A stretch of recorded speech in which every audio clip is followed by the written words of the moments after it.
Before we begin, I want to ask you to subscribe to this channel and hit that like button if you enjoy these stories from the field.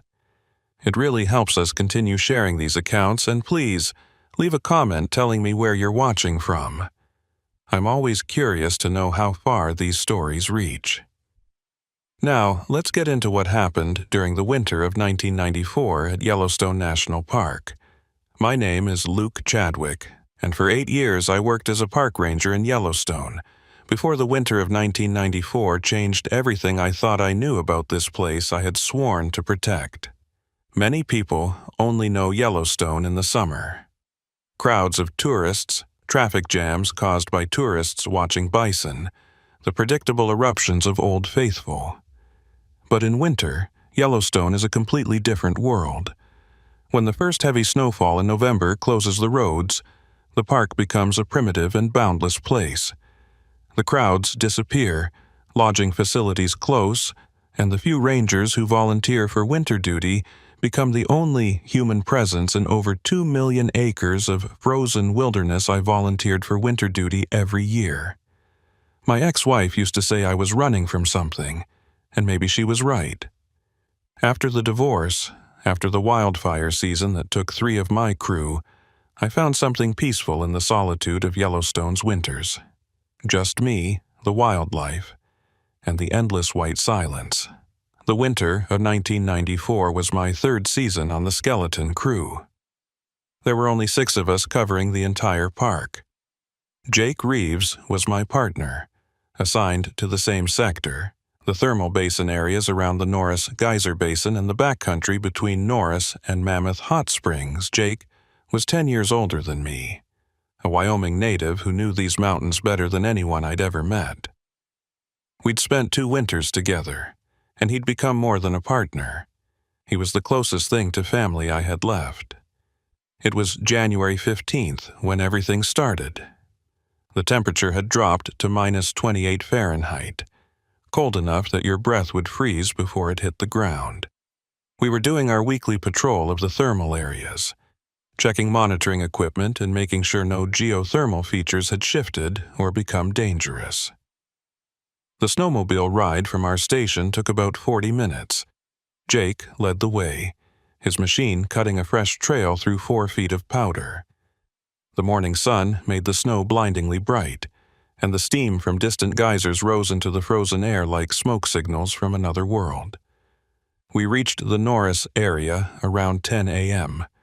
Norris is the hottest and most dynamic thermal basin in Yellowstone, sitting directly over one of the most active parts of the volcanic system underneath.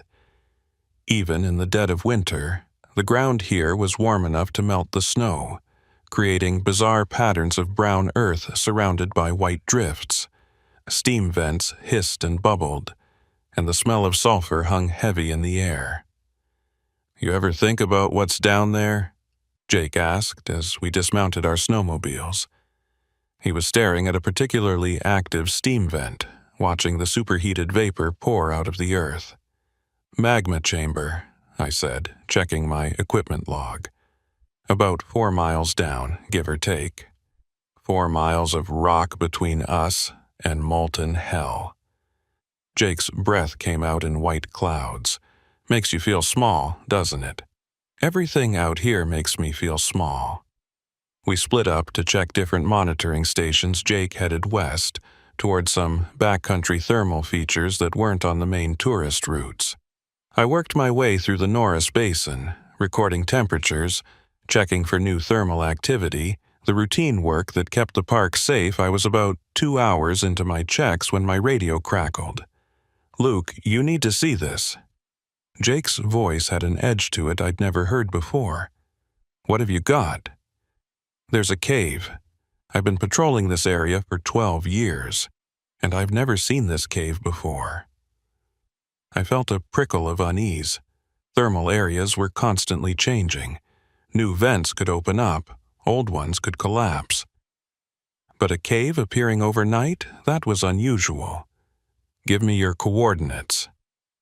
Jake rattled off his GPS position, about 1.5 miles from where I was. "I'm going to check it out. The opening is warm, definitely geothermal. Could be a new vent system. Wait for me. Don't go in alone. Just going to peek inside, see how deep it goes. Jake, that's protocol. Wait for backup before entering any confined space. There was a pause on the radio. Then, Luke, there's something strange about this cave. The steam pattern, the way it's venting. It's almost like it's breathing, regular intervals. In and out. All the more reason to wait. I'm on my way. Copy that. I'll wait at the entrance. I packed up my equipment and headed toward Jake's coordinates. The terrain was rough, steep hills covered in snow with patches of bare thermal ground in between. It took me almost 30 minutes to reach the area I found Jake's snowmobile parked near a rocky outcropping, but no sign of Jake. The cave entrance was exactly as he'd described, a roughly circular opening about 6 feet in diameter. Carved into the hillside, steam poured out in regular pulses, and the rocks around the entrance were warm enough to be free of snow. "Jake," I called out. "You here?" No response. I approached the cave entrance carefully. The warmth radiating from inside was intense, easily 80 or 90 degrees despite the sub-zero air temperature. I shined my flashlight into the opening. The cave descended at a steep angle, the walls smooth and glassy, almost like they'd been melted. I could see about 30 feet down before the passage curved out of sight. And there, on the cave floor, was Jake's radio and his backpack. My heart rate kicked up. "Jake, can you hear me?" My voice echoed down into the darkness, but there was no reply. I tried the radio. "Jake, this is Luke. If you can hear me, respond." Static. Nothing. I examined Jake's abandoned gear. His radio was still on, battery at full charge. His backpack was open, the contents undisturbed. It was like he'd just set it down and walked deeper into the cave. That's when I noticed the footprints. The cave floor was covered in a thin layer of condensation, almost muddy in texture. Jake's boot prints led down into the darkness, clear as day. But I couldn't see any prints coming back out. I should have called for backup right then. That was protocol. But Jake was my partner, my friend. And something about this situation felt urgent in a way I couldn't explain. I grabbed my larger flashlight from my snowmobile, put on my climbing harness and rope, and entered the cave. The temperature change was immediate and disorienting. Outside was -28. Inside, it quickly climbed to 70, then 80, then 90 degrees. I unzipped my parka, sweat already forming on my forehead. The cave descended steeply, the smooth walls reflecting my flashlight beam. Every 20 seconds, I felt that breathing pattern Jake had mentioned, a warm-up draft that would flow past me, carrying the smell of sulfur and something else, something almost metallic. Then it would reverse, cool air being pulled deeper into the earth. I followed Jake's footprints down, 30 feet, 50 feet. The passage curved and twisted, always descending. The walls showed signs of extreme heat exposure. The rock literally glazed and smooth like pottery. At about 80 feet down, I found his jacket, just lying there on the cave floor, as if he'd gotten too hot and discarded it. "Jake!" I shouted, my voice echoing weirdly in the confined space. "Jake, answer me!" Nothing. I pressed on, now genuinely worried. The temperature was well over 100 degrees. I'd stripped down to my thermal underwear top, my winter gear abandoned behind me. The air was thick, hard to breathe, heavy with moisture and gases. 100 feet down. 120. The cave opened into a larger chamber, maybe 20 feet across. My flashlight beam barely reached the far wall. And there, in the center of the chamber, was another of Jake's items. His ranger hat. I walked over and picked it up. It was warm, almost hot to the touch. And underneath it, carved into the stone floor, was something that made my blood run cold.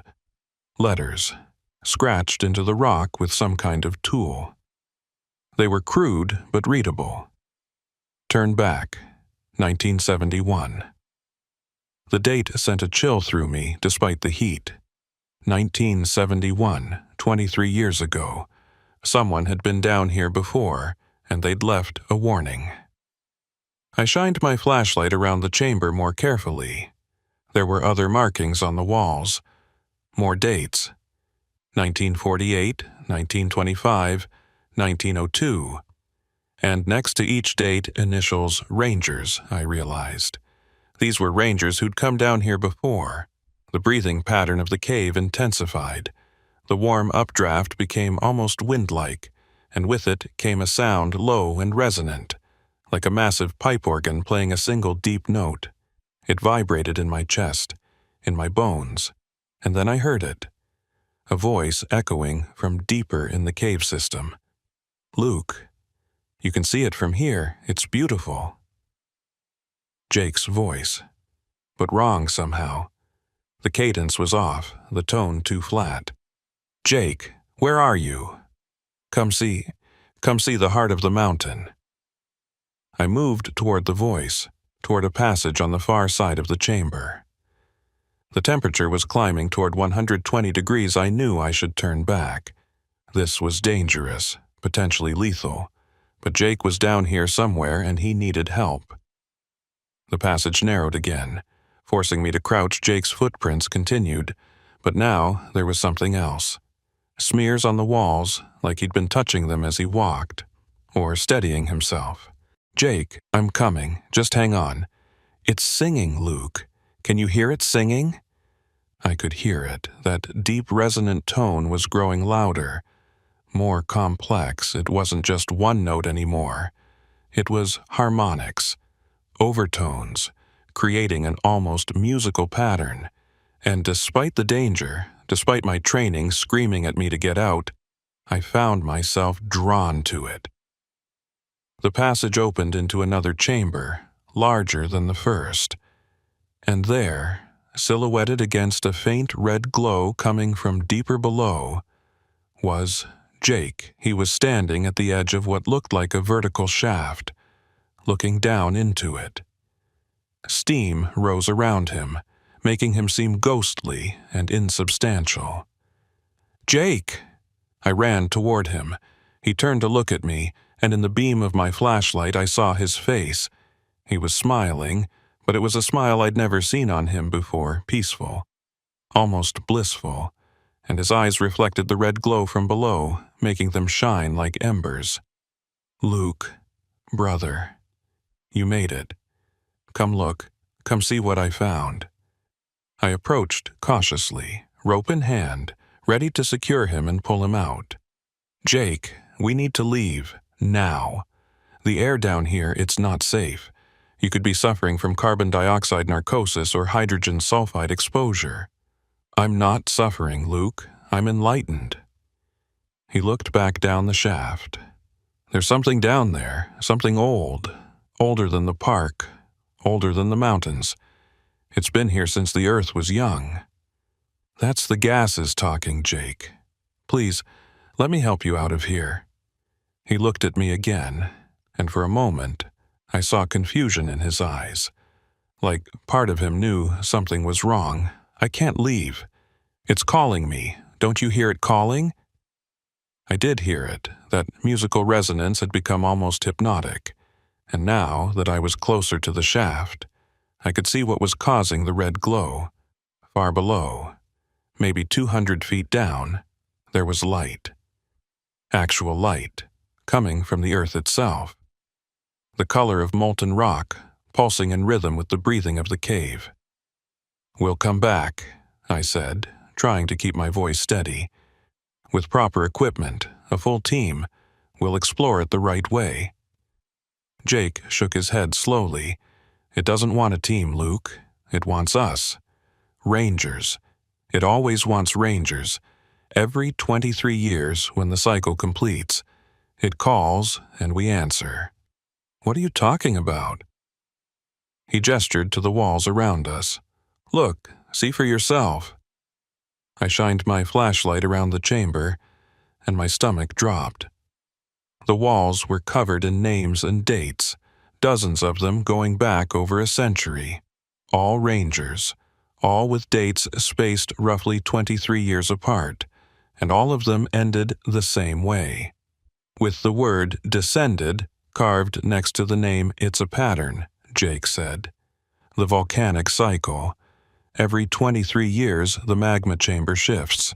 The gases change composition. And something wakes up down there, something that was here long before humans. It sends out a call, and rangers, we're drawn to it. We can't help ourselves. That's insane, Jake. You're not thinking clearly. I'm thinking more clearly than I ever have. He turned back to the shaft. I'm going down, Luke. I have to see it, the heart of the mountain, the core of the caldera. Whatever's down there, it's been waiting for me. Waiting for 23 years since the last time. Since 1971, I said, remembering the warning carved in the floor above Ranger Thomas Blackwood. He made it the deepest, all the way to the heart, and then he never came back up. But he saw it, Luke. He saw what's down there. And now it's my turn. I moved toward him, ready to tackle him if necessary, to drag him out by force. But as I got closer, the compulsion hit me too. It was like a voice in my head, but not a voice, more like a feeling, an overwhelming need to descend, to go deeper, to see what Jake was talking about. The singing grew louder, more beautiful, and I found myself looking down the shaft, drawn to that red glow. For a moment, I understood. Whatever was down there, it wanted us not to harm us, but to show us something. Something humans weren't meant to see but couldn't resist once they got close enough. I snapped back to reality when Jake took a step toward the edge. No! I lunged forward and grabbed him, but he was strong, fueled by whatever compulsion had taken hold. We struggled at the edge of the shaft, and for a horrible moment I thought we were both going to fall. Then Jake stopped fighting. He looked at me with sudden clarity, his eyes focusing. Luke, what's happening to me? We're getting out of here now. I managed to get the rope around him and started pulling him away from the shaft. He came reluctantly, like a child being dragged from a toy store. Every few steps, he'd look back, his expression a mixture of longing and fear. We made it back to the larger chamber, then started up the ascending passage. The climb was brutal. Jake was barely helping, his attention constantly drawn back toward the depths. And I was feeling it too now, that pull, that need to turn around and go back down. Halfway up, Jake stopped moving entirely. I can't, he said. Luke, I can't leave. It's too strong. The call is too strong. You can. We're almost out. Just keep moving. You don't understand. It's in my head, in my blood. It knows me now. I'm part of it. I pulled harder on the rope, dragging him when he wouldn't walk. My muscles screamed with the effort, the heat exhaustion making every movement difficult. We emerged into the daylight an hour later. The cold air hit us like a physical blow, and Jake collapsed in the snow, gasping. I fell next to him, my vision swimming, my body shaking from exertion and adrenaline. For several minutes, we just lay there, breathing in the clean, freezing air. The singing from below had stopped. The compulsion faded, leaving behind only exhaustion and a deep, gnawing anxiety. What was that? Jake finally asked, his voice hoarse.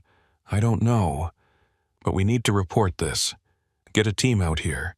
Seal the cave if necessary. Jake grabbed my arm, his grip surprisingly strong. No. No teams, don't you see? That's how it spreads. More people means more people called. We seal it ourselves, right now. Jake, we need to follow protocol. Fuck protocol, Luke. Listen to me. I've been a ranger for 18 years. I've seen things in this park that don't make sense. Thermal features that appear and disappear, animal behavior that defies explanation. But this is different. This is active, intelligent, and it's waking up.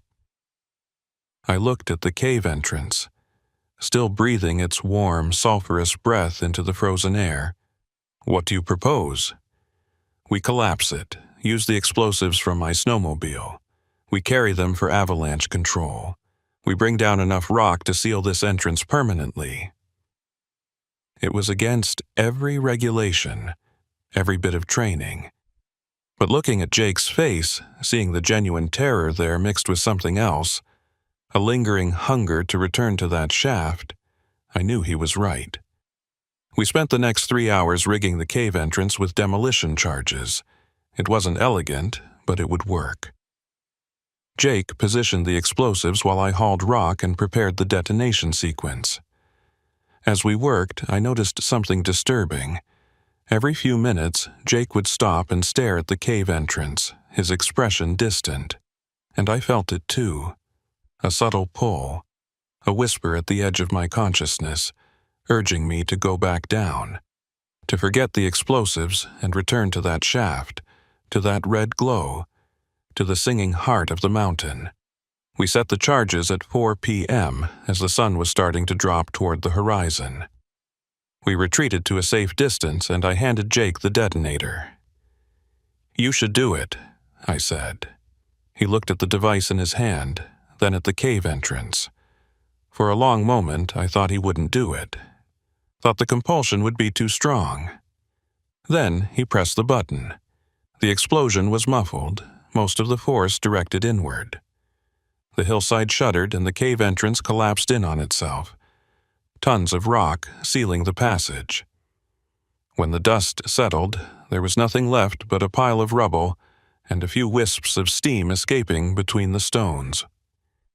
We rode back to the station in silence, arriving just after dark. The temperature had dropped to -35, but I barely felt it. My mind was still down in that cave, still hearing that song, still seeing that red glow. That night, I couldn't sleep.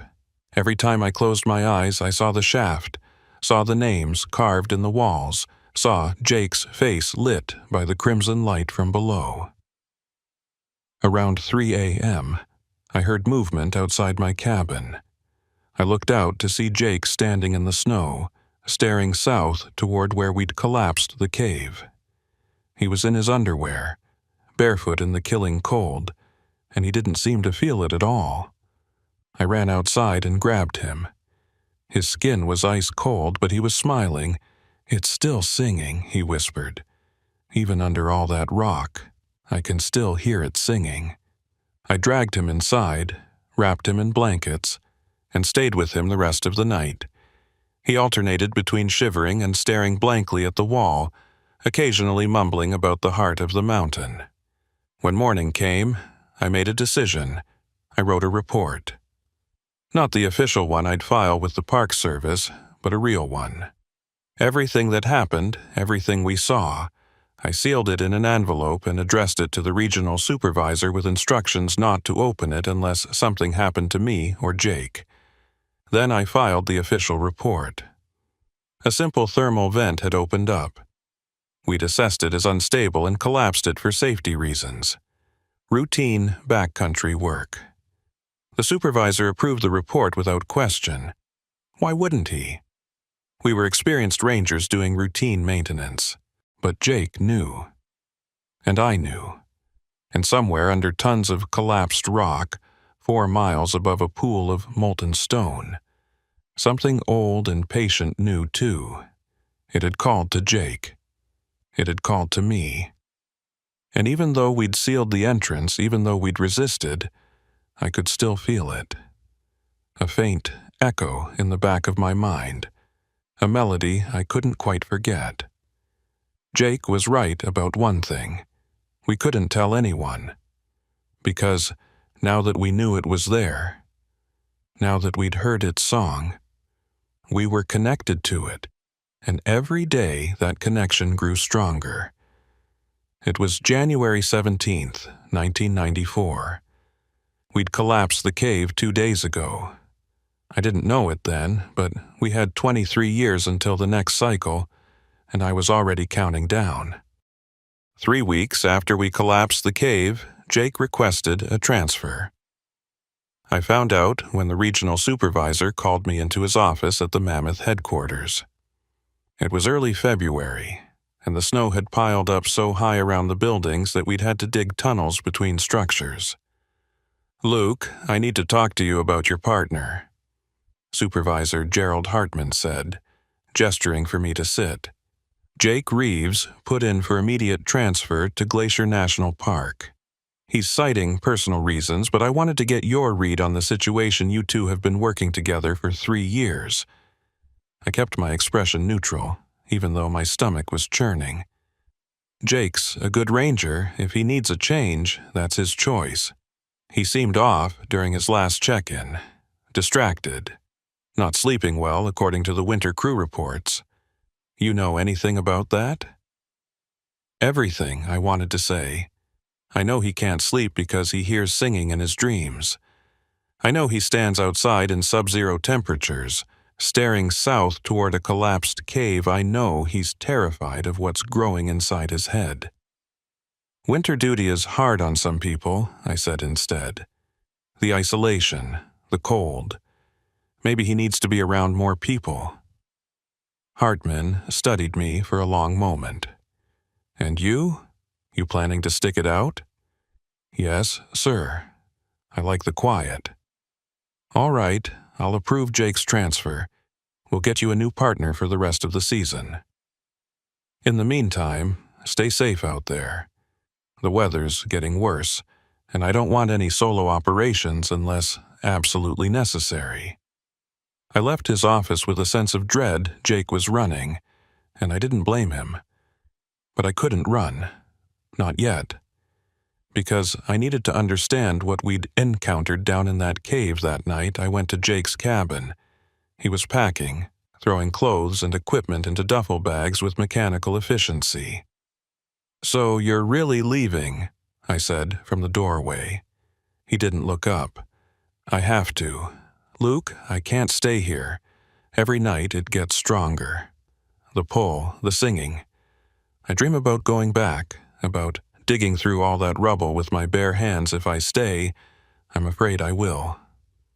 "I feel it too." That made him stop. He looked at me, and I saw the fear and relief in his eyes. Relief that he wasn't alone. Fear that I was infected too. "How bad?" he asked. "Not as bad as you, I think, but it's there. A whisper at the edge of my thoughts. A melody I can't quite remember but can't forget." Jake sat down heavily on his bed. "I've been researching, using the park's historical archives. Luke, this has been happening for a long time. Not just 23 years. Centuries, maybe longer." "What do you mean?" He pulled out a folder stuffed with photocopied documents.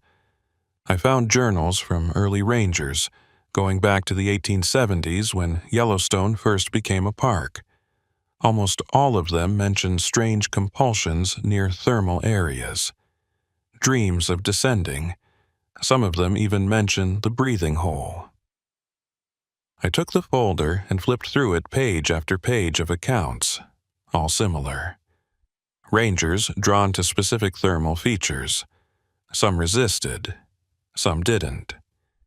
And the ones who didn't were often found days or weeks later, if they were found at all, in remote thermal areas, dead from exposure or toxic gas inhalation. "There's a pattern," Jake continued. "Every 23 to 24 years, the incidents spike. More rangers affected, more disappearances. It corresponds with seismic activity in the caldera. When the magma chamber shifts, when pressure builds, that's when it gets strong." "It," I repeated. "What is it, Jake? What's down there?" "I don't know, but whatever it is, it's been here a lot longer than humans have. And it's patient. Every cycle it calls. Some answer, most don't survive. And the ones who do..."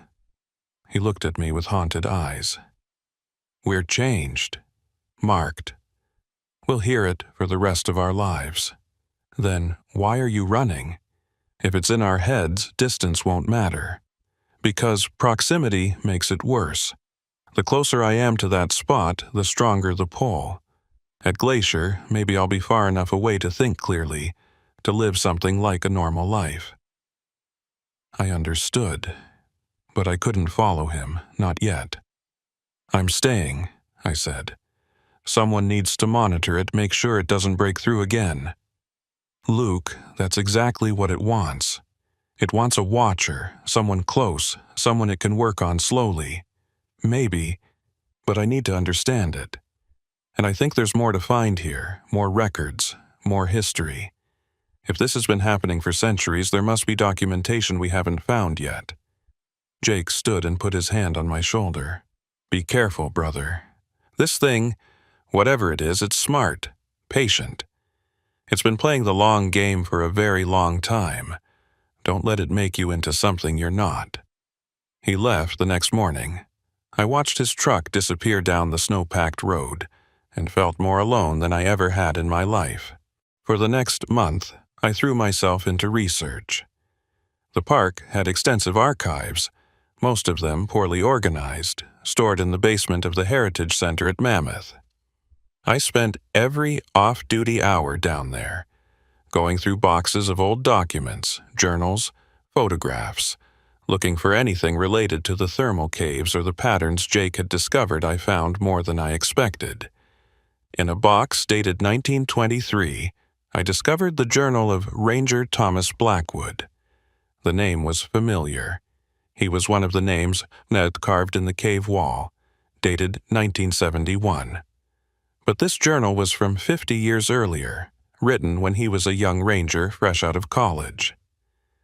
The entries were mundane at first: weather observations, wildlife counts, maintenance notes.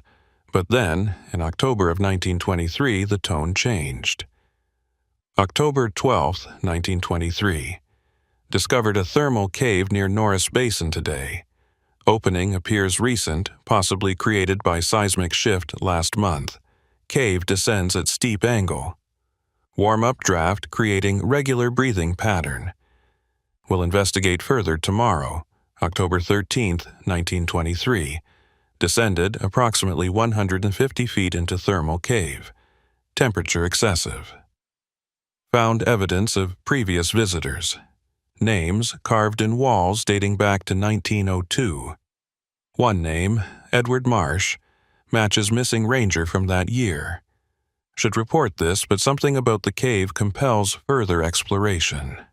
October 14, 1923. Cannot stop thinking about the cave. Dreams filled with red light and singing. Like a chorus of voices, or perhaps just one voice with infinite harmonics, must return. October 15, 1923. Descended to 300 feet. Found chamber with vertical shaft. Light emanating from below, color of molten rock. The singing is clearer here. It speaks without words, tells me to come deeper, to see the heart. Am resisting, but increasingly difficult. October 16, 1923. Collapsed the cave entrance. Used explosives. Sealed it with tons of rock. The singing stopped, but I can still hear it in my dreams. Fear I've made terrible mistake. Should have descended. Should have seen what it wanted to show me. The last entry was dated November 2nd, 1923. The singing has faded, but it hasn't stopped. I know it's still there, waiting beneath the rock, waiting for the next cycle. I'll be old if I live to see it, perhaps dead, but something tells me I'll return. When it calls again in 1946, I'll be there, and next time I'll descend all the way. I flipped through this rest of the journal, but there were no more entries. I checked the park records for Thomas Blackwood. He'd served as a ranger until 1946, when he'd requested extended leave during the summer months. He never returned from that leave. His body was found in October 1946, at the bottom of a thermal fissure near Norris Basin. The medical examiner ruled it an accidental fall, but I knew better. The cycle had called him back, and this time he'd answered. But the journal said he'd died in 1946, so how had his name been carved in the cave in 1971? Unless it wasn't the same Thomas Blackwood, unless it was someone else with the same name, or unless...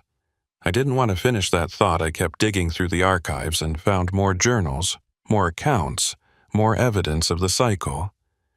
In 1902, Ranger Edward Marsh had disappeared into a thermal cave. His body was never found, but his journal was, describing the same experience. The breathing cave, the singing, the overwhelming compulsion to descend. In 1879, before Yellowstone even had official rangers, a cavalry officer named John Patterson had written about finding a door to hell in the thermal basins he'd descended alone, and emerged 3 days later, nearly dead from dehydration and heat exposure, babbling about the old one that lived in the magma. The pattern went back as far as I could find records, every 23 to 24 years. Someone discovered the cave. Someone descended, and whether they sealed it or died in it, the cycle continued. I was so deep in research that I almost didn't notice when my new partner arrived. Her name was Jennifer Payne, a ranger transferred from Yosemite. She was in her late 20s, competent and serious. With the kind of confidence that came from years of backcountry work, I met her at the station in early March. "Luke Chadwick?" She extended her hand. "I'm your new winter partner. Heard you had a rough season." "Where'd you hear that?" "Supervisor Hartman mentioned your previous partner transferred out suddenly, didn't give details, but he seemed concerned about you working alone." I shook her hand. "I'm fine, just focused on some historical research." "About thermal features. I saw the archives spread out in your cabin." I'd gotten careless, leaving documents visible. "Yeah, just fascinated by the geology." She smiled, but her eyes were sharp, evaluating. "I've got a background in volcanology. Did my master's thesis on caldera systems. If you want to talk geology, I'm your person." Over the next few weeks, Jennifer proved to be an excellent ranger. Professional, skilled, and curious about everything. Too curious, I sometimes thought. She asked a lot of questions about the park's thermal features, about unusual seismic activity, about the historical disappearances of rangers in the area. I deflected as much as I could. But she was smart, and she noticed things. It was mid-March when she found the collapsed cave. We were doing a patrol of the Norris backcountry, checking weather station equipment. We'd split up to cover more ground, and I'd specifically routed her away from the area where Jake and I had sealed the cave. But thermal areas are unpredictable, and she'd noticed some unusual steam venting from a hillside she'd gone to investigate. I heard her on the radio. "Luke, I found something interesting. Looks like a recent rock slide, but the thermal signature is unusual. I'm going to take some temperature readings." My blood went cold. "Jennifer, where exactly are you?" She gave me coordinates. They were less than 50 yards from the sealed cave. "Wait for me. Don't approach any thermal vents without backup." I pushed my snowmobile as fast as I dared, racing across the snow. By the time I reached her position, she was standing at the edge of the rock slide, thermal imaging camera in hand. "This is fascinating," she said as I approached. "The heat signature suggests a significant geothermal feature under all this collapsed rock. And look at this," she pointed to a gap between two large boulders. "Steam is venting through here in a regular pattern, almost like breathing. We should mark it and move on. Get a full survey team out here in spring." "But Luke, this could be significant. If there's a new geothermal cave system here, we need to document it properly. And these temperature readings..." She checked her camera. "This is unusually hot. Whatever's under here is active." I was about to insist we leave when I felt it.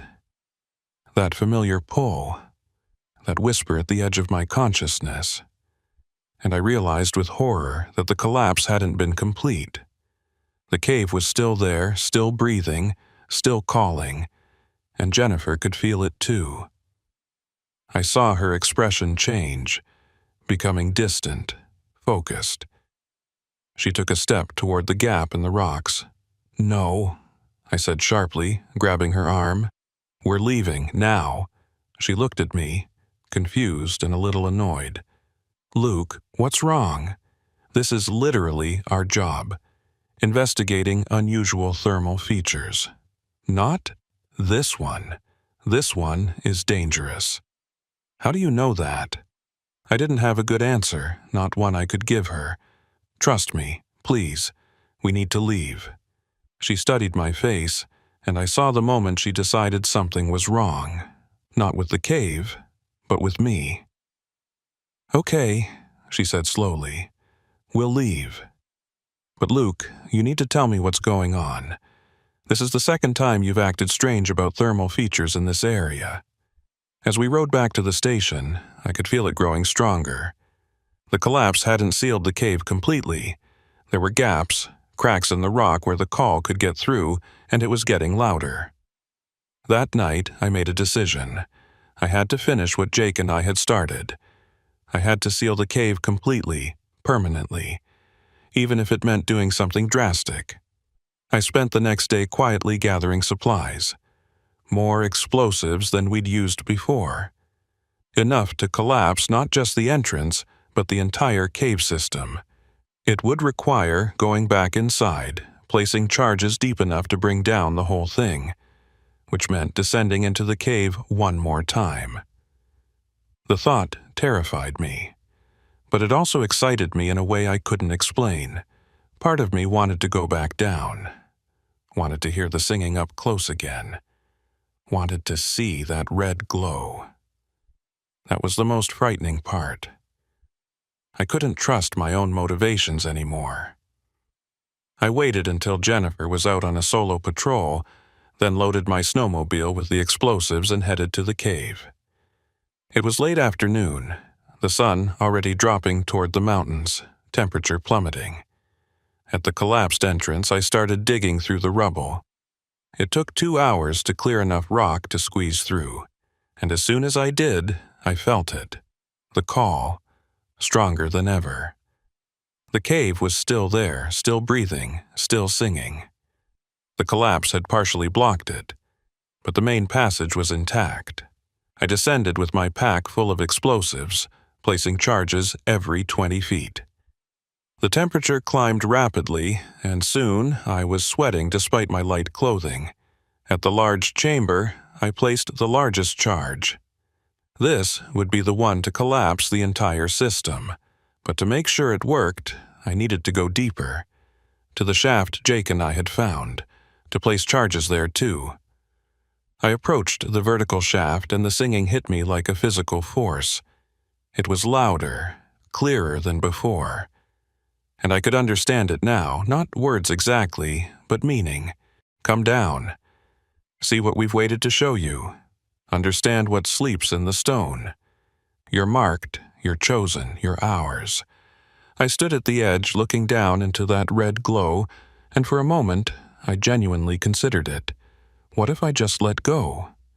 What if I descended all the way, saw what was at the heart of the mountain, and accepted whatever fate the others had found? Then I heard a voice behind me, a real voice. "Luke, what the hell are you doing?" I turned to see Jennifer, emerging from the passage, her face flushed from the heat and exertion. She looked at me, at the shaft, at the explosives in my hands. "You knew." She said. "You knew this cave was here. You've been here before. Jennifer, you need to leave right now. Not until you tell me what's going on. What is this place? And why are you rigging it with explosives?" The singing grew louder, and I saw Jennifer's expression change. She heard it too. "What is that sound?" she whispered. "It's the breathing hole," I said. using the term from the old journals. It's a connection to the caldera, to something old that lives in the magma, and it calls to people, compels them. If we don't seal it now completely, it will spread. Jennifer took a step toward the shaft. Drawn by the sound, I grabbed her arm. Don't look down. Don't listen to it. We need to set these charges and get out. But it was too late. She'd already looked. She'd already heard. And I saw in her eyes the same thing I'd seen in Jake's eyes. The same thing I'd felt myself. The mark, the call, the connection. It's beautiful, she whispered. Luke, can you see the light? Can you hear what it's trying to say? I pulled her away from the shaft, and she fought me, stronger than I expected. We struggled at the edge, and I felt the heat from below, smelled the sulfur, heard the singing reach a crescendo. Then Jennifer stopped fighting. She looked at me with sudden clarity. We both heard it, she said. We're both marked now. I nodded. Then let's finish this. Let's bury it so deep it can never call anyone else. Together, we placed the final charges deep in the shaft, as far as we could reach without descending. Then we climbed back up, back through the cave system, back to the surface. We emerged just as the sun touched the horizon. The sky was on fire with orange and red, and the steam from the cave entrance rose like a beacon. I held the detonator in my hand. This time, there would be no partial collapse. This time, the entire hillside would come down. Do it, Jennifer said. I pressed the button. The explosion was massive. The ground shook like an earthquake, and the entire hillside collapsed inward, creating a crater 50 feet deep. Rock and earth poured into the void, filling the cave, crushing the passages, sealing the shaft. When the dust settled, there was nothing left. Just a depression in the ground where the cave had been. Jennifer and I stood there in the growing darkness, not speaking. The singing had stopped, the call was gone, but I knew it wasn't over. Couldn't be over. Because somewhere 4 miles down, in the magma beneath Yellowstone, the heart of the mountain still beat, and in 23 years it would call again. We drove back to the station in silence. I filed a report about unstable thermal features and controlled demolition for safety reasons. Jennifer backed up my account. But that night she came to my cabin. I need to know everything, she said. The whole story, because I can still hear it, Luke, faint, like an echo. But it's there. So I told her everything. The journals, the pattern, the history going back centuries. Jake's experience and mine, the mark we now carried. So we're infected, she said when I finished. Carriers of whatever this is. Yes, but we can resist. Jake's been at Glacier for months now. He says it's fading, distance and time help. But it never goes away completely. No, I don't think it does. She was quiet for a long moment. Then, I'm staying for the rest of the season. We'll monitor it together. Make sure it stays buried, and then we'll see. Maybe in 23 years, we'll be far away from here. Maybe we'll forget, or maybe we'll come back, like all the others did. I knew which one was more likely, because I'd read the journals. I'd seen the pattern. The ones who heard the call never really escaped it. We were marked. We were chosen. And somewhere beneath tons of rock and earth, the breathing hole was waiting, just waiting, for the next cycle, for us to return. 22 years, 11 months, and 13 days after we buried the breathing hole, I received a call from Jake Reeves. I was living in Bozeman by then, working as a wilderness survival instructor, as far from active park service as I could get while staying close to the mountains. I'd left Yellowstone the season after the second collapse, unable to bear the constant pull, the whisper that never quite went away. Jennifer had stayed for 2 more winters before transferring to Olympic National Park in Washington. We'd kept in touch sporadically over the years, both of us dancing around the subject we never wanted to discuss but couldn't forget. The phone rang at 2 a.m. on a Saturday in December. I knew who it was before I answered. Luke. Jake's voice was older, rougher, but unmistakable. It's starting again. I sat up in bed, instantly awake. What do you mean? The dreams. They started 3 weeks ago. Just whispers at first, but they're getting louder every night. And yesterday I was at the grocery store and I zoned out completely. When I came to, I'd driven 20 miles south without realizing it, toward Yellowstone. My stomach clenched. I'd been having the dreams too, not every night, but often enough to disturb my sleep. Dreams of red light and singing. Dreams of descending. It's been almost 23 years, I said. 22 years, 11 months, 13 days. I've been counting. Luke, the cycle is completing. It's going to call again. And this time I don't think I can resist. Where are you now? Home in Missoula. But I won't be for long. I can feel it pulling. Every day the compulsion gets stronger. Soon I won't be able to stop myself from driving down there. I knew the feeling. Over the past month, I'd found myself taking drives south, getting closer to the park each time before forcing myself to turn around. We sealed it, I said, trying to convince myself as much as him. 2 massive collapses. There's no way the cave is still accessible. You really believe that? Luke, we both know that thing doesn't need a physical cave. It's in our heads. It's been waiting patiently for 23 years and now it's time to collect. Then we fight it. We stay away. I can't fight it anymore. I'm too tired. I've spent 23 years running and I'm done. I just wanted to call and tell you. I'm going back. When it fully wakes up, when the cycle completes, I'm going to answer the call. And I wanted you to know it's my choice, not the thing controlling me. My choice to finally find out what's at the heart of the mountain. Jake, no, take care of yourself, brother. And if you can resist, do it. Don't end up like me. He hung up.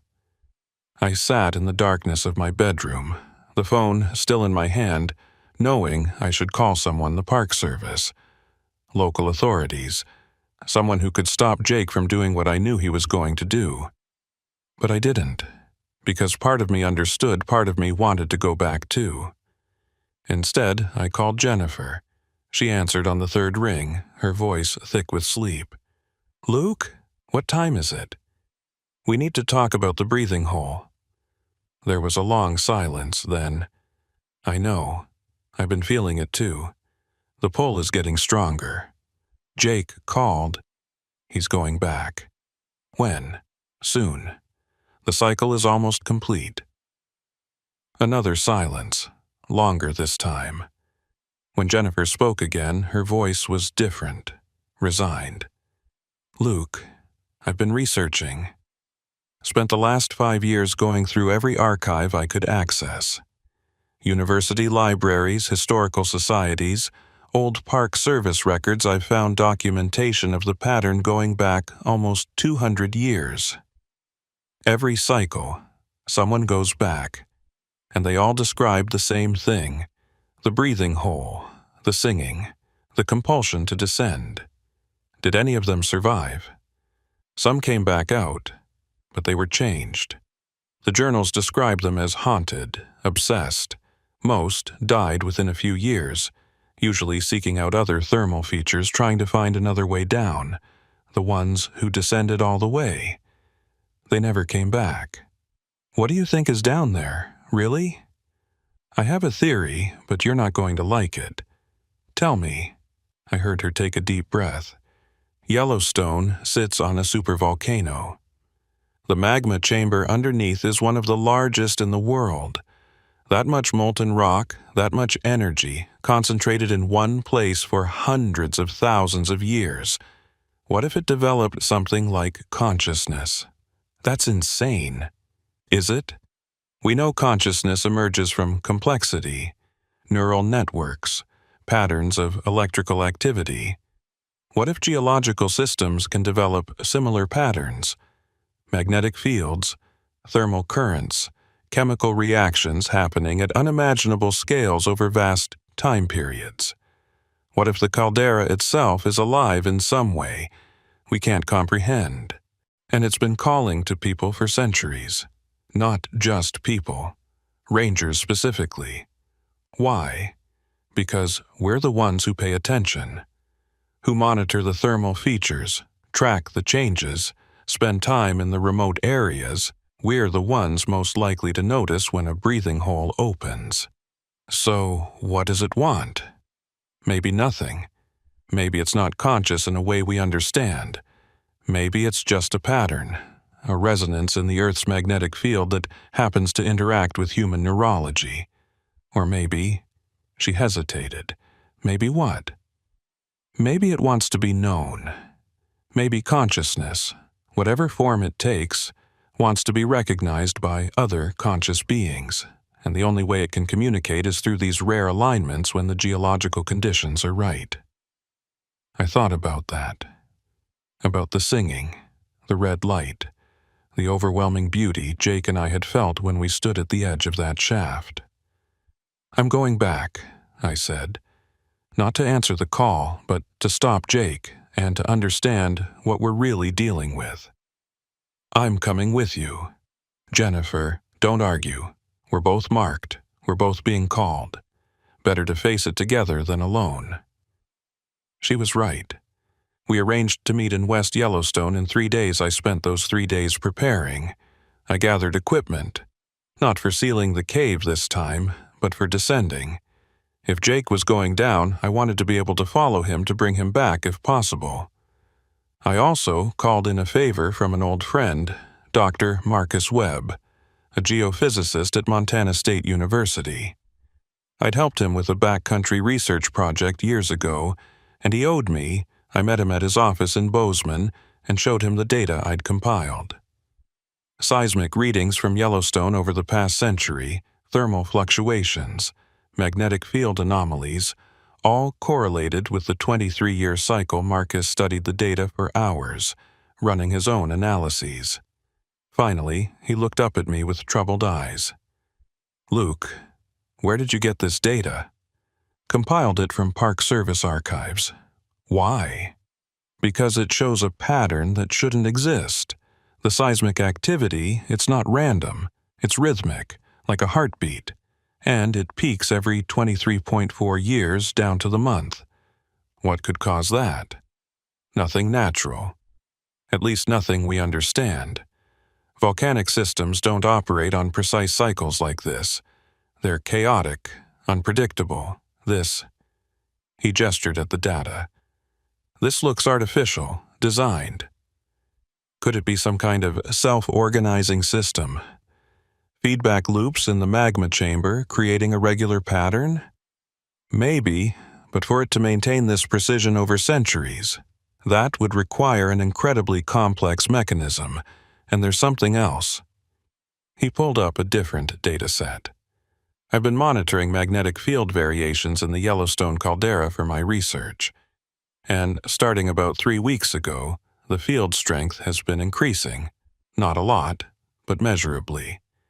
And it's pulsing now. Regular intervals, getting faster. Like it's building toward something." "Exactly. And based on the historical pattern, I'd say it's building toward a peak that will occur." He ran the calculations. "In about 5 days. 5 days. The cycle completion. When the breathing hole would be at its strongest. When Jake would answer the call, I met Jennifer in West Yellowstone on December 18th. We'd both changed in 23 years. She was in her early 50s now, with gray streaking her dark hair, laugh lines around her eyes, but she still had that sharp, intelligent gaze. We embraced briefly, awkwardly, like old soldiers meeting after a war. "You look good," she said. "You're a terrible liar." She smiled, but it didn't reach her eyes. I haven't slept well in weeks. The dreams are getting worse. Same. I dream I'm already there, already descending, already seeing. The heart, she finished. Me too. We drove into the park that afternoon. It was deep winter, the road to the interior only open through the north entrance. The landscape was buried under feet of snow, steam from thermal features rising into the frozen air like prayer flags. We checked in at Mammoth, not mentioning our real purpose to anyone. As far as the Park Service knew, we were just former rangers visiting during the off-season. That night we drove south toward Norris Basin. The road was treacherous, covered in ice and snow, but Jennifer's vehicle was equipped with chains and four-wheel drive. "Do you know where it is?" she asked. "The exact location of the collapse?" "I've got GPS coordinates. But Jennifer, there's something I need to tell you. The collapse was massive. We brought down the entire hillside. Even if the breathing hole is still active, even if it's calling, there's no physical way to access it." She was quiet for a moment. Then, "Luke, I don't think it needs a physical entrance anymore. Not for us. We're too connected. We've heard the song too many times. I think if we get close enough, if the cycle is strong enough, it will find a way to take us." Her words chilled me more than the sub-zero temperature outside. We reached the location around midnight. The collapsed hillside was there, exactly as we'd left it 23 years ago. A depression in the ground, filled with rock and earth. No sign of the cave that had once existed below. But I could feel it. That familiar pull, stronger than it had ever been. Jennifer felt it too. I saw her close her eyes, swaying slightly. "It's here," she whispered. "It's awake." We set up a camp at a safe distance, inside a snow shelter we'd built. I took the first watch, monitoring the collapse site with thermal imaging equipment. At 3 a.m., I saw something that made my blood freeze. On the thermal camera, the collapsed hillside was glowing.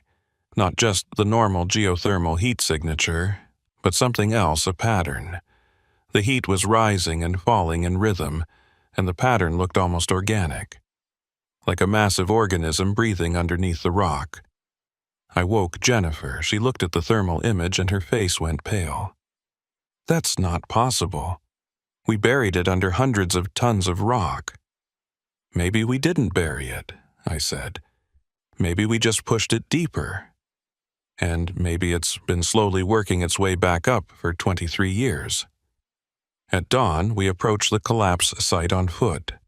The ground was warm here, melting the snow in patches, and in the center of the depression we found something that shouldn't have existed. A hole, maybe 3 feet across, perfectly circular, cutting straight down through the collapsed rock. The walls were smooth, almost glassy, like they'd been melted, and from the depths a warm wind exhaled, carrying that familiar sulfurous smell, and the singing. We could hear it clearly now, not in our heads, but actual sound waves emanating from the hole. That same complex harmonic pattern, beautiful and terrible. Jennifer knelt at the edge, shining her flashlight down. There are footprints in the condensation. Recent. Jake. He'd already been here, already descended. "We have to go down," I said. "We have to find him." Jennifer looked at me. "Luke, if we go down there, we might not come back up. You know that." "I know. But I can't leave him down there, not after 23 years of waiting for this moment." She nodded slowly. "Then we go together, and we document everything. If we don't make it back, at least the next generation will know what we found." We suited up with climbing gear, respirators to filter the toxic gases, cameras to record everything.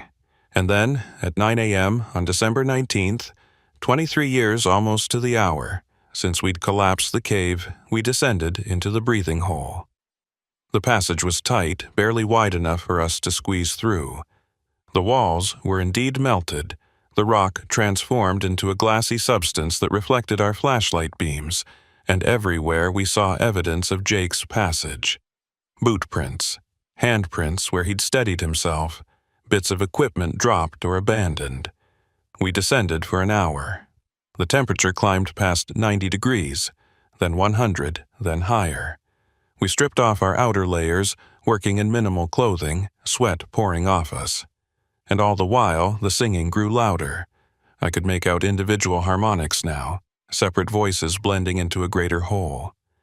And despite my fear, despite knowing the danger, I felt drawn to it, compelled. We reached the first chamber, the one where Jake and I had turned back 23 years ago. The names were still carved in the walls, but there were new additions, names I didn't recognize, all with recent dates, all from the last few weeks. "We're not the only ones who came back," Jennifer said quietly. "Look at this. Thomas Blackwood, December 5th. That can't be the same Thomas Blackwood from the journals. He'd be over 100 years old. Unless the breathing hole didn't just call across space, but across time. Unless all the marked rangers from all the cycles were being drawn here simultaneously." We continued down, following Jake's trail. At the second chamber, we found his climbing harness abandoned, like he'd decided he didn't need it anymore. And then we reached the vertical shaft. It was wider than I remembered, as if it had grown over the years. The red glow from below was brighter, pulsing in rhythm with the breathing.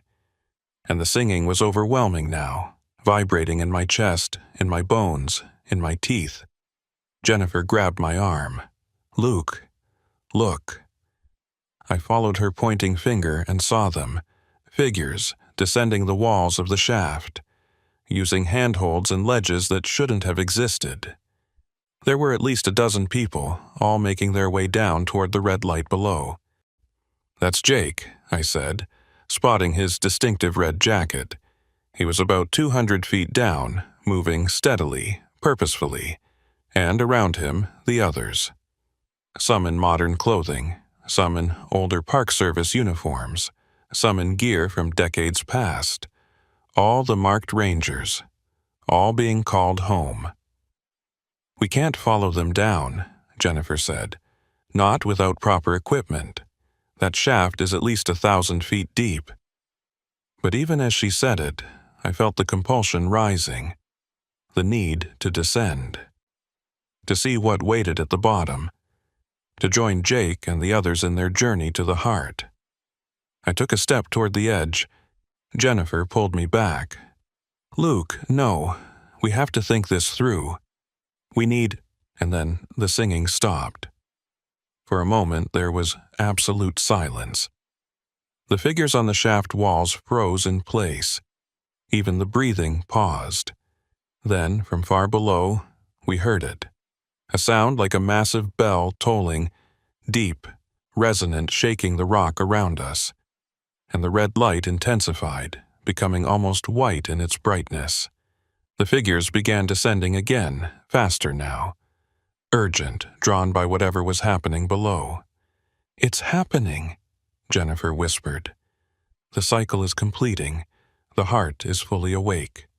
From the depths we heard voices. Not the singing anymore, but actual voices. Speaking in unison, in a language that hurt to hear. Consonants that human mouths weren't meant to form. Vowels that vibrated at frequencies that made our vision blur. But underneath the alien sounds I heard meaning. Come. Witness. Know. Become Jennifer, and I stood at the edge of the shaft, torn between our training and the overwhelming compulsion. Every rational thought screamed to run, to get out of the cave, to seal it again if we could, but we'd been marked. We'd been called, and after 23 years of waiting, we were finally going to see what the breathing hole had been trying to show us all along. "Together," Jennifer said, taking my hand. "Together," I agreed, and we stepped off the edge, beginning our descent into the heart of the mountain. The descent took hours, or maybe minutes. Time functioned differently in the shaft, stretching and compressing in ways that defied measurement. Jennifer and I climbed down using handholds that appeared in the rock exactly where we needed them, as if the stone itself was reshaping to accommodate our passage. The temperature continued to climb. 120 degrees, 140, higher than any human should survive. Yet we kept moving. The other descenders were all around us now. I saw Jake about 50 feet below, still wearing his red jacket. And others, so many others. Some I recognized from the carved names in the cave, Thomas Blackwood, looking exactly as he had in photographs from the 1920s. Edward Marsh, from 1902, in his old cavalry uniform. Dozens more, spanning a century or more. "They're not ghosts," Jennifer said, her voice strained from the heat. "They're real. Physical. How is that possible?" I didn't have an answer, but I was beginning to understand that the breathing hole didn't just exist in one time. It was a point where all times intersected, where all the cycles overlapped. And now, at the moment of completion, we were all being drawn together. As we descended deeper, the red light grew brighter, not from molten rock, I realized, from something else. Something that created light without heat, though the heat was certainly there. And the voices. They were clearer now, not alien anymore. Human voices, speaking in harmony. All the descenders, speaking words that bubbled up from somewhere deep in our minds. We are the witnesses. We are the chosen. We are the ones who hear. We are being shown. At what I estimated to be 800 feet down, the shaft opened into a chamber so vast I couldn't see the far walls. The ceiling disappeared into darkness above, and the floor curved away in all directions like we'd entered the inside of a sphere. And in the center, impossibly, was the heart. It wasn't biological. It wasn't rock. It was something between states, a form that my eyes couldn't quite process. I saw crystal structures that grew and dissolved simultaneously. I saw light that flowed like liquid. I saw patterns that existed in more dimensions than my mind could comprehend, and it was singing. The same harmonics we'd been hearing, but now I could see the song. It was vibration made visible, frequencies painting themselves across reality. All the descenders were gathered now, standing in a circle around the heart. Jake was there, his face upturned, tears streaming down his cheeks. Thomas Blackwood stood next to him, and Edward Marsh and dozens of others from across the decades Jennifer and I joined the circle. And the moment we did, I understood. The heart wasn't calling us to die. It wasn't trying to hurt us. It was trying to communicate. For thousands of years, perhaps millions, it had existed beneath Yellowstone. A consciousness born from geological processes we didn't understand. Magnetic fields and thermal currents and crystalline structures creating something that could think, could feel, could know itself. But it was alone, the only one of its kind. And every 23 years, when the volcanic cycle aligned correctly, when the magnetic field reached the proper configuration, it could reach out, could touch the minds of the surface creatures who lived above it, the rangers. We were the ones who listened, who paid attention to the thermal features, who noticed the patterns, who spent time in the remote places we were the only ones who got close enough to hear. And so it called to us, not to consume us or transform us, but simply to be known, to share what it knew, to show us what it had witnessed in its eons of existence. The singing intensified, and suddenly I was seeing through the heart's perception. I saw the earth as it was 1,000,000 years ago. The slow dance of tectonic plates, the rise and fall of mountains, the birth and death of glaciers. I saw the first humans who came to this place, thousands of years before Yellowstone became a park. They had sensed the heart too. Some of their shamans had descended into natural caves and witnessed it. They'd called it the Old One, the Keeper of Fire, the Dreaming Stone.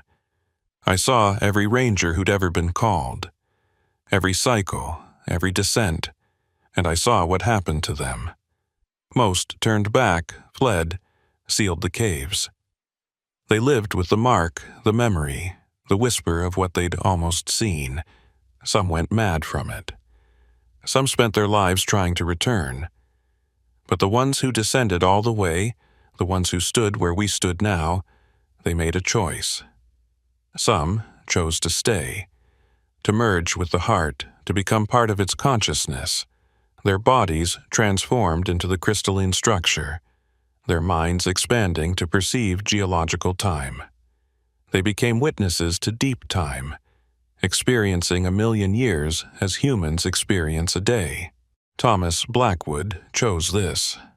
I saw him step forward, saw his physical form begin to dissolve into light and crystal, saw his consciousness expand and merge with the great collective awareness others chose to return, to carry the knowledge back to the surface, to live as emissaries between the deep earth and the shallow world. They went back changed, but whole. Edward Marsh chose this. I saw him climb back up the shaft in 1902, carrying with him an understanding of the planet that would shape his entire worldview. He died young, unable to process what he'd learned, but he'd tried to document it, tried to warn others, and now it was our turn to choose. Looked at Jake.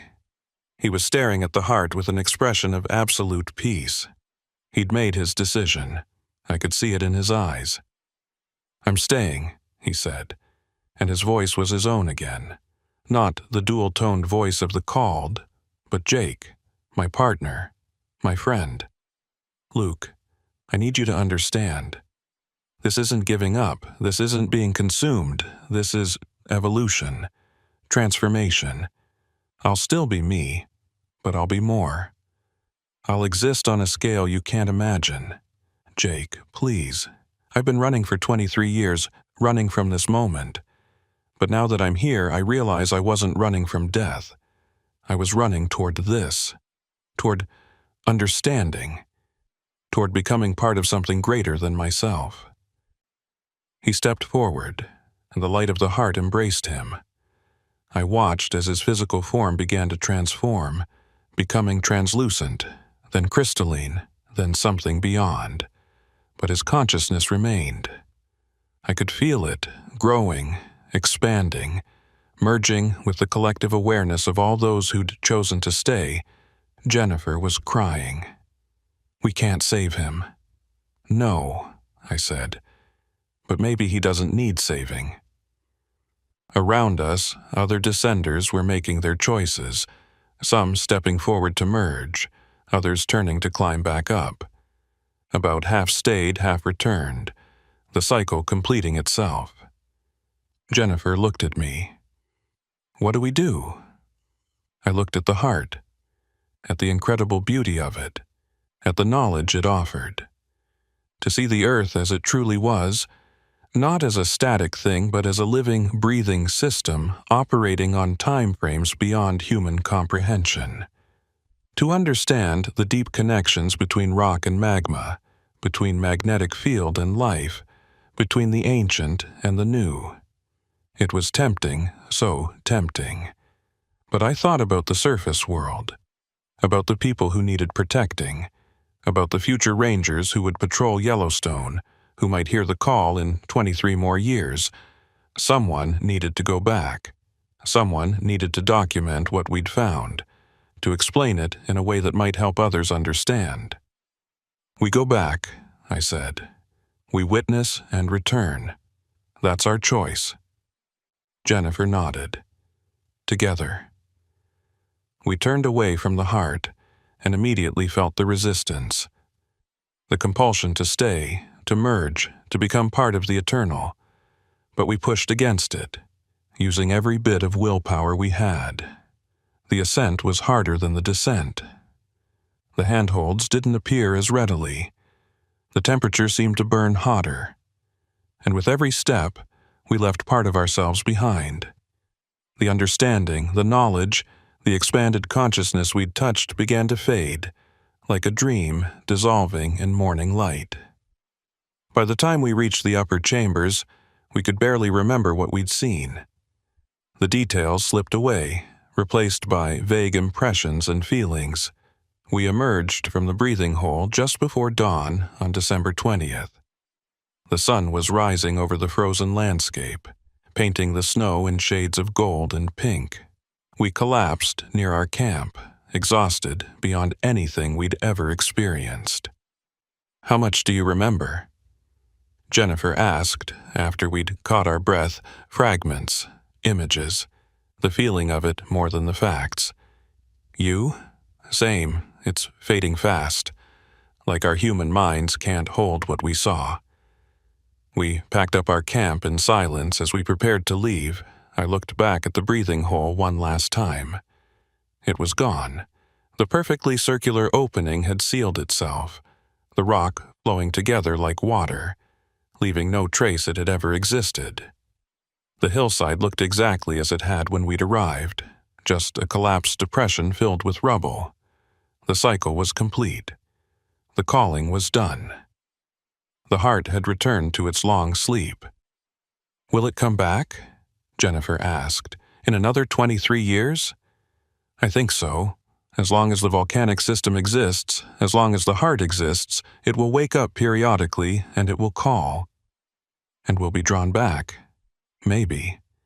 But we know what it is now. And we can choose. That's more than the others had." We drove out of the park that morning. At the north entrance, we filed a report about exploring closed thermal areas for research purposes. Nothing about the breathing hole, nothing about the heart, nothing about what we'd witnessed, because even if we could fully remember it, even if we could articulate it, who would believe us? I returned to Bozeman.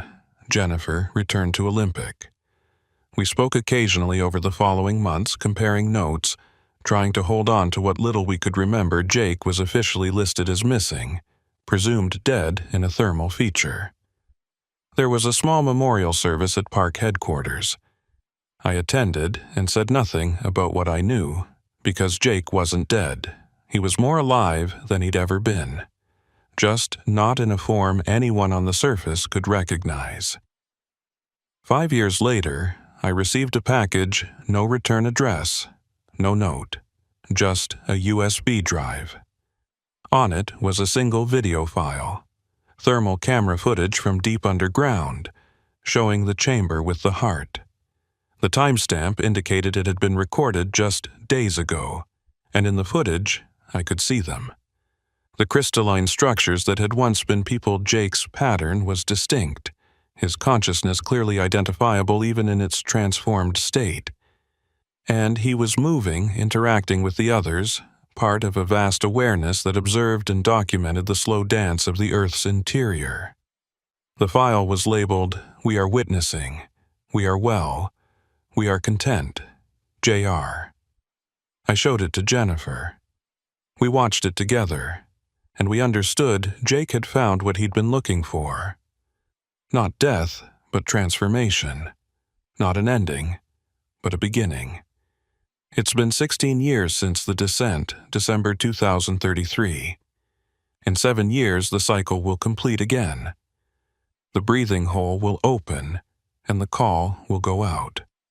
I'm 63 years old now, retired from teaching, living quietly in Montana. Jennifer retired from the Park Service 5 years ago and lives in Oregon with her wife. We talk every few months, and we both feel it starting again. The whispers, the dreams, the pull southward. In 7 years, we'll have to make another choice, return to witness again, or stay away and resist the call. I don't know what we'll choose, but I know we'll choose together, because we're marked. We're witnesses. We're the ones who heard and descended and returned. And somewhere, 4 miles beneath Yellowstone, in a chamber that exists outside normal time and space, the heart is beginning to wake, getting ready for the next cycle, ready to call to the next generation of rangers who will listen, who will wonder, who will be unable to resist the pull to descend. The breathing hole is patient. It's been calling for millions of years. It will call for millions more. And there will always be those who answer. I've written this account for the Park Service archives to be sealed until 2040. By then, either Jennifer and I will have returned and can explain further, or we'll be gone, merged with the heart, and this document will be all that remains of our witness to whoever reads this. If you're a ranger at Yellowstone, if you feel a strange compulsion near the thermal features, if you hear singing in your dreams, know that you're not going insane. You're being called, and you'll have to choose whether to answer. I can't tell you what to choose. I can only tell you what I saw. The heart is real. The consciousness beneath the caldera is real. It doesn't mean harm. It simply wants to be known. And if you descend, if you witness, you'll be changed forever. But you'll also understand something precious, something about the deep time of the earth, about consciousness emerging from patterns we don't expect, about the strange and beautiful ways the universe organizes itself. Whether that understanding is worth the price, only you can decide.